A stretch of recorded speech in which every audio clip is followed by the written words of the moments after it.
I think, at least in the Christian tradition, the broadly speaking Christian tradition, I think love your enemies is about a key to unlocking the message of Christianity as there is.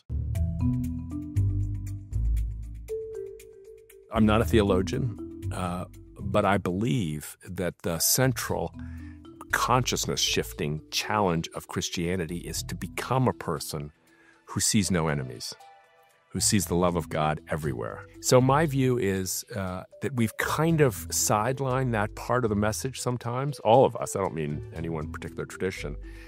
We've spent a lot of time talking about my religious creed versus yours. Okay, so fair enough. We spent a lot of time talking about commandment and moral exhortations. That's also fair game.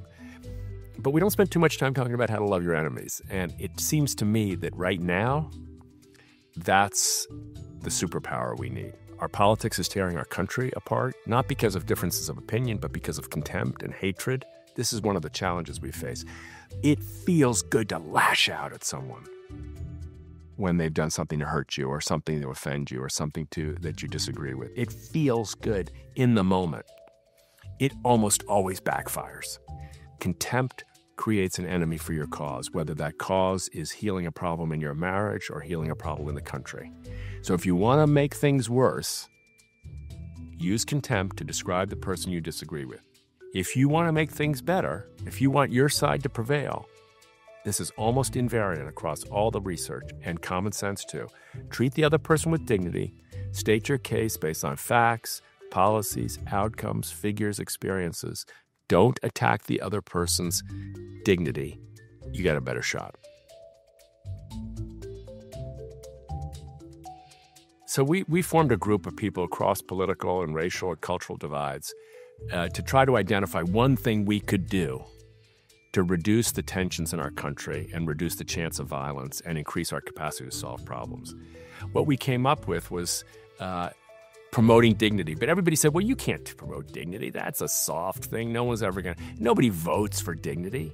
And nobody knows whether you use it or not. So we said, okay, you know what we're going to do? We're going to measure. We'll score. We're not going to score you, but we're going to score what you say.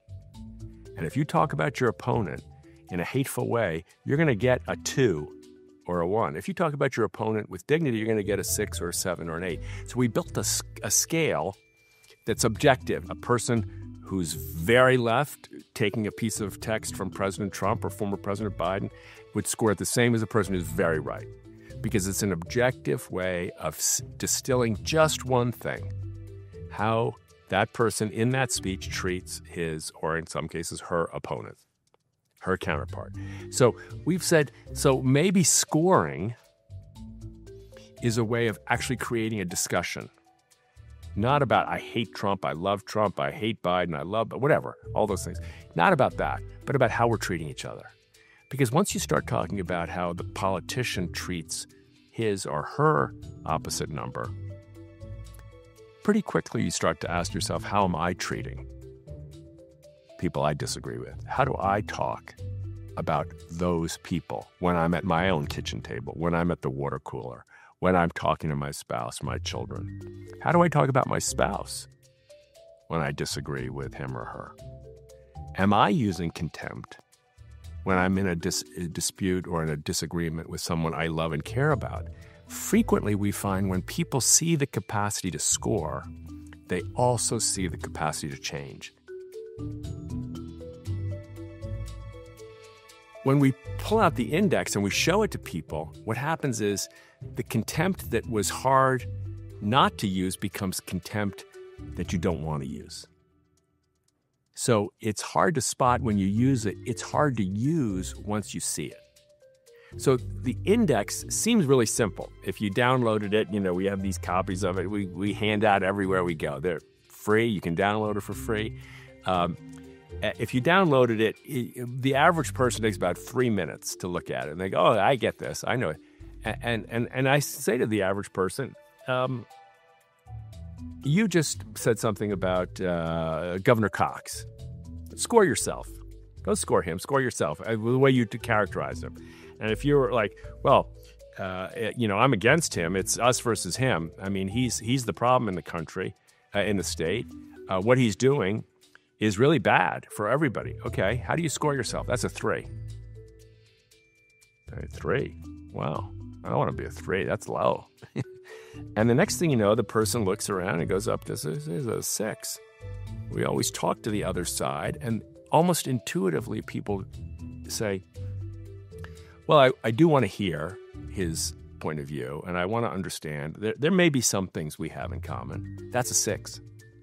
So you don't have to change your position on what the governor has decided, a policy decision, but you can change the way you characterize him and the way you think about him and the way you talk about him.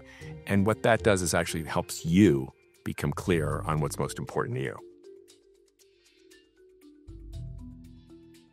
You know, I think there's a lot of Americans who want to see a country that comes together and solves big problems. We got AI, we got to solve the problem. We've got a generation of young people who are discouraged and lonely. We got to solve that problem. We've got a housing crisis. We got to solve that problem. We can't solve it us versus them. You can't solve big problems, splitting the country in two and making half the people hate whatever you're going to come up with. It doesn't work. Tell a business leader, hey, listen, roll out a great product, but make sure that half of the company's against it. Business leader would say, you're nuts. You can't run a company like that. Tell the general, lead an army into battle. Make sure half the army's trying to stop the surge. What are you talking about? It's ridiculous. This country has made some of the worst mistakes in history, and it has always found its way through them. It's a journey with ups and downs, but the curve... the curve of this country's growth and development would be the envy of any business. No business does this. Businesses do this, right? We've done this, but our arc is steep and tall. And I think it's a really tough time for people. And I don't want to be naive about that. And I don't think that has anything to do with politics. I think there's a lot of change, a lot of uncertainty, a lot of fear of the future now. And we've got to be honest with people. We're not naive and glib. Oh, don't worry, everything's going to be better. That falls on deaf ears. I think we have to hear the struggles and the anger and the frustration of many Americans right now, but we don't have to capitulate to despair and hopelessness. I think I'm hopeful, but we have a lot of work to do.